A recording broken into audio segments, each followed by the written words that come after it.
And so I think that right now they probably feel the most comfortable with Ross Dwelley, and Ross Dwelley is going to come in and compete right away. Jake Tunn just never got on the field last year. I think they were hoping he was going to be more than what he is, some versatility because he played some fullback when he was with the Chicago Bears.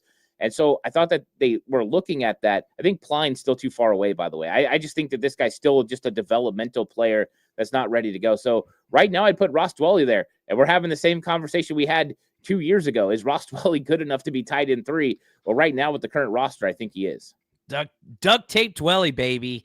Michael says with all the stuff at the tight end, what is the chance of Hanshaw, who is invited to rookie camp, getting a shot? Practice squad's probably best case scenario for Hanshaw, but I want Pline to win it because his ceiling is higher, but I think it's going to be Dwelley as well. Now, a little bit of a hot take here.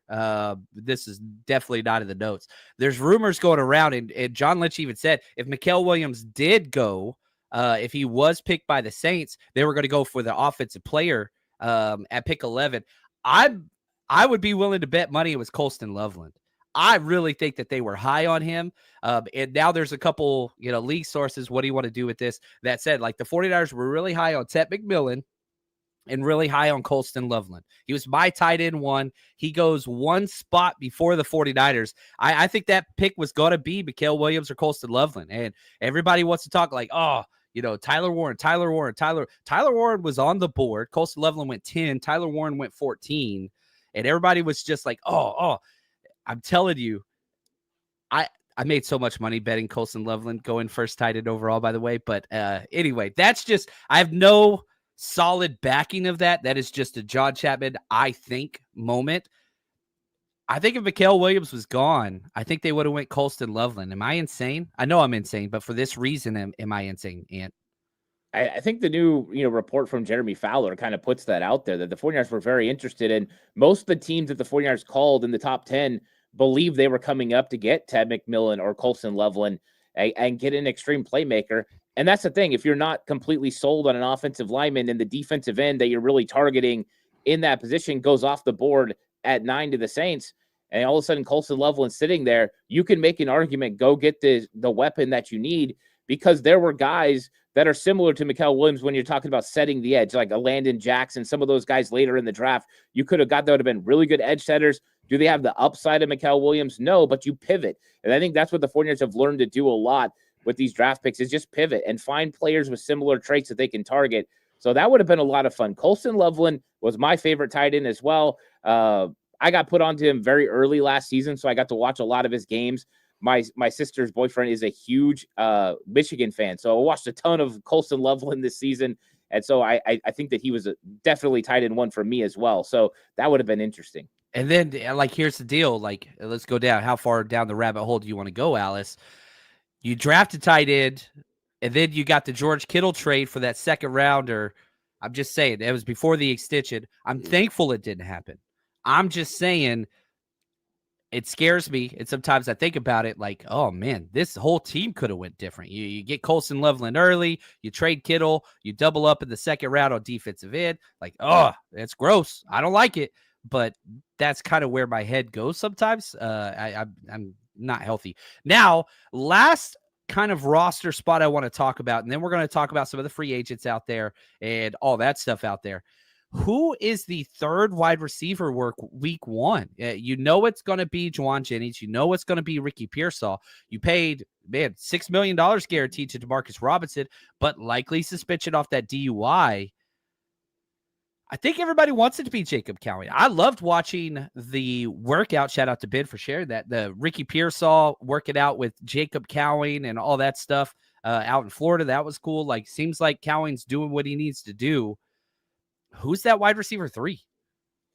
I think that's a big question mark, because the 49ers, haven't really proven that they're sold on Jacob Cowan right now. I like Jacob Cowan. I think he fits nice within the offense. I think it would be a fun thing to see him kind of elevate his game, but I think that there's still some question marks with him, and he's never going to be a great blocker, but can he be somebody that at least gets in the way? I think that's going to be one of the keys to see how he develops there. Also, he should this year know where to line up, not have the problems when it comes to just lining up at the line of scrimmage, being in the right positions. those things will help him with opportunities on the field as well. I think he's the most dynamic. So I would like to see him.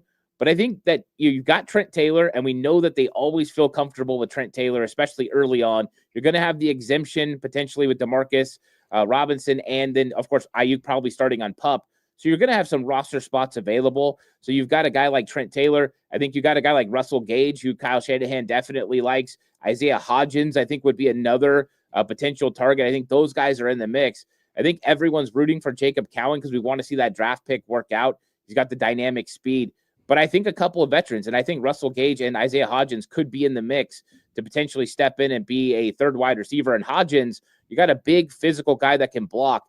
That's very a la Chris Conley type role. I think that one probably makes the most sense. I'm kind of talking myself into that.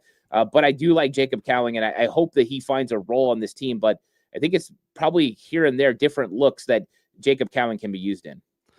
That I think everybody wants it to be Cowan. Like, I mean, we all see that 50-yard reception and just stacking that corner and just like, oof, like you see it and you want that. It's just, can he put all the other stuff together? And I'm hoping, it seems like he's taking the right approach. Definitely hit the weight room. Like he's the smallest wide receiver we got, but dude is jacked. He's added some weight.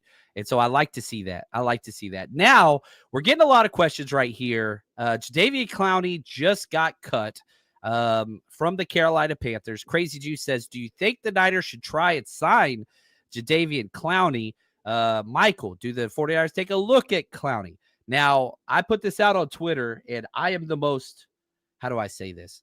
I can't stand Jadeveon Clowney. I don't like Jadeveon Clowney. Here's what I said. If you didn't learn your lesson from Devondre Campbell, then you would probably want the 49ers to sign Jadeveon Clowney.